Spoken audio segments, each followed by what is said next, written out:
So here I present my CLK 3.5 litre AMG Mercedes with the registration number X11CLK, and I'm just demonstrating here one of the best features about it. You press the open button on the remote control and it downs the hood automatically, so you can walk up to it in a supermarket or a driveway and activate the hood down before you even get in it, and likewise you can get out of it and activate it also. So it has a 0 to 60 time of 6.5 seconds. I'm the second owner. It was registered in 2005 and I became the owner in 2011. Beautiful car. I've driven it across northern Spain, Scotland twice. Never ever let me down, never missed a beat. I've recently not only done 1,000 miles in the last 2 years, now got 2 kids, so unfortunately it just sits in the drive most of the time. I think it's about time someone gave it a little love and used it a little bit more than me. Fantastic car, in really good condition.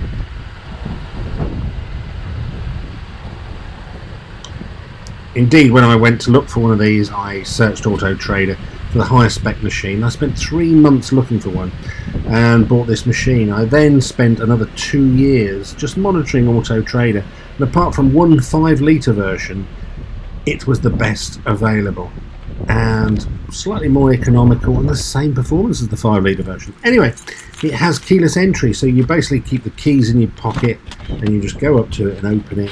The doors automatically unlock and you just press the button to start the engine, and off we drive, as we can see here.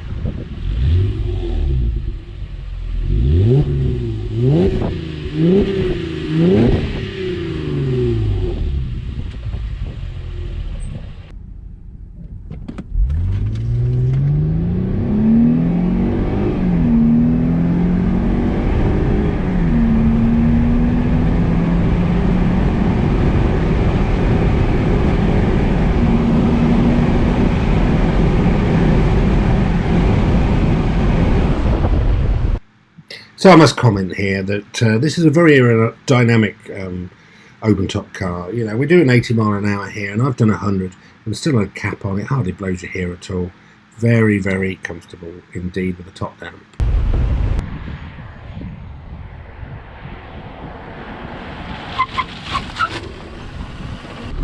So again, unlike other open-top cars, it actually has quite a lot of boot room with the hood down.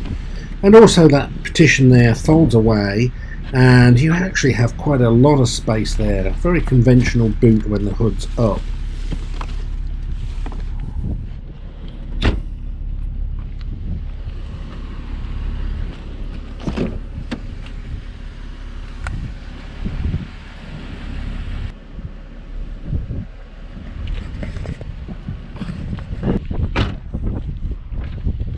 So this car also comes with an optional wind deflector, which isn't supplied to many cars, which you can see in the back there, which kind of flips up. I always drive with the left-hand windows up, that deflector, and the right hand's down. I don't often have passengers in, but it's excellent. Obviously you can't carry passengers while it's in there, but again it changes the whole dynamics of the car and stops that wind buffeting from the rear. It can easily be removed, and again it's one of the only, there's not many open-top cars that you can actually seat people in the back. There's a nice cover for this to go in and it sits in the boot quite comfortably. It's a very, very roomy car. When I drove around northern Spain, I actually carried camping equipment in the back seat and all my clothes in the boot, and we had plenty of room. And when you want to let the passenger in, actually, in fact, the seats go quite a long way forward. The headrest actually folds down under the windscreen, which enables pretty quick entry. Now that there is that's the second best feature of it. It's the bass bin that goes with this 7 Dolby Logic sound system and 6 CD changer in it, which was something I had to have. It also has a navigation system in it, and dual climate control, which are all the kind of premium extras on the CLK, along with the AMG. The dream was so big body that I styling didn't see and any carpets. chance, because I was living in a little town, really is was studying, and when I finally broke away from school. So there, working through the buttons, we've got heated seats both left and right.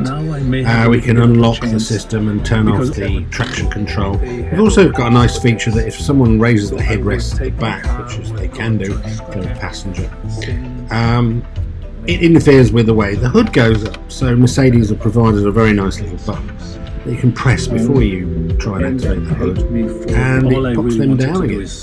Indeed, if it detects it's going into a crash, Mercedes will pop those headrests up to protect you before rolling the car. So there's an extra safety element there, which I don't think many open-top cars provide. And of course, we've got memory seats, both passenger and driver's side, which memorise 3 positions for the seats and the steering wheel and mirrors. So yeah, quite a nice memorised seat positioning thingy.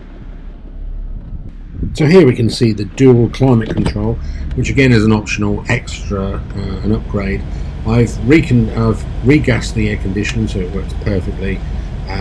You can set temperatures either side, or you can leave it on manual, or you can actually set the specific place you want the air to come out with those dials there. Absolutely fantastic. I love driving it with the top down in the winter, probably more than the summer.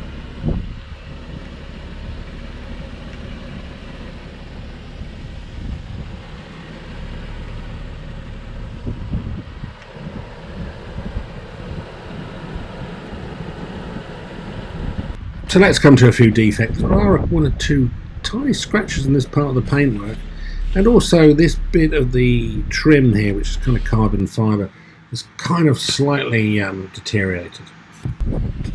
But otherwise the car is in very good condition, especially mechanically.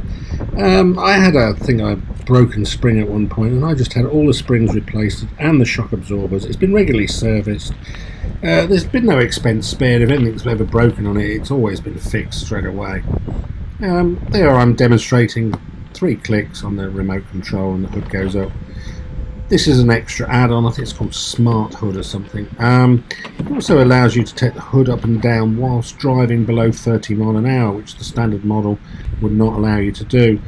Obviously you've got to be sensible, you don't want to do that in a strong wind. Fantastic add-on, because sometimes you're in traffic lights and you know it's going to rain. You just press the button and the hood comes whilst driving at a gentle speed.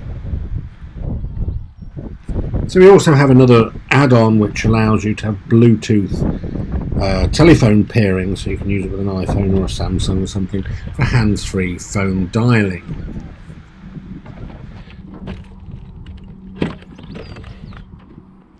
Of course, as I mentioned earlier, if the hood's up, then you can actually remove, kind of swing that partition up, which gives you a massive boot space. It really is very, very large. It could easily fit 2 large suitcases that you would get on an airliner in there, and some sundry hand luggage and various other bits and pieces, unlike many, many other open-top cars. And here we can see the engine running. The engine's in perfect condition. It hasn't had the shine. If you go to a dealer, they'll fill that full of silicone polish and make it look ridiculously shiny. There's no need to. It is in really good working order.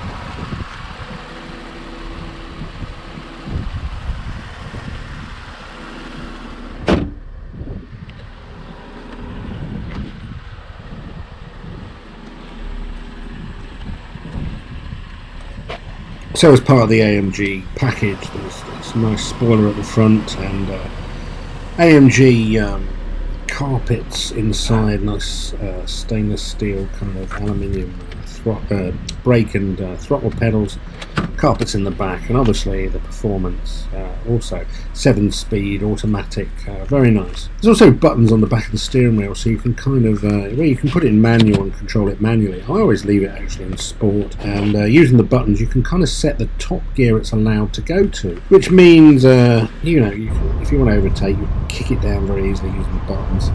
But hey, wafting along at 40 or 50 miles an hour, you can just hear the birds singing and the countryside going past. It's absolutely fabulous. So anyway, this could be you. You could be the new owner of this fabulous car, driving it off my drive, and me with a heavy heart, waving it goodbye. Truly is a lovely car. I wish I had more time to drive it these days. Although hopefully you won't forget to put it in reverse.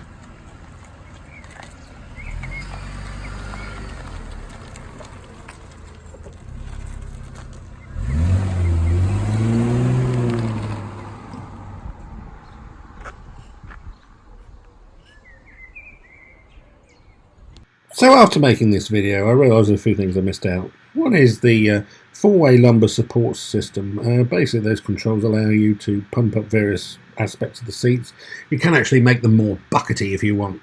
And having looked back on the stills, it actually kind of showed the hood looking very silvery because it was shot at midday in very, very high sunshine. And the sun looked, the roof there looked a little bit white. So I took another shot in lower light, and also here's a shot of basically the notes I've made on the full history of the car, which well, hopefully is correct, but they're my notes there when I bought it, who owned it before, and various bits and bobs you can see I had done. It's all had all new springs round, and definitely front new shock absorbers. I probably had the rear shock absorbers done as well, because my mind, if you're going to have new springs fitted, you might as well have new shocks fitted as well. And recently had a little bit of a refurb in terms of the wheels, and the garage I use, which is a fully accredited insurance spray job place. It's an expert paintworks, said there was one or two very tiny rust bubbles on the wheel arch, which I had done as well, so that's all been sprayed. So as far as I know, there's not a drop of rust on the car at all.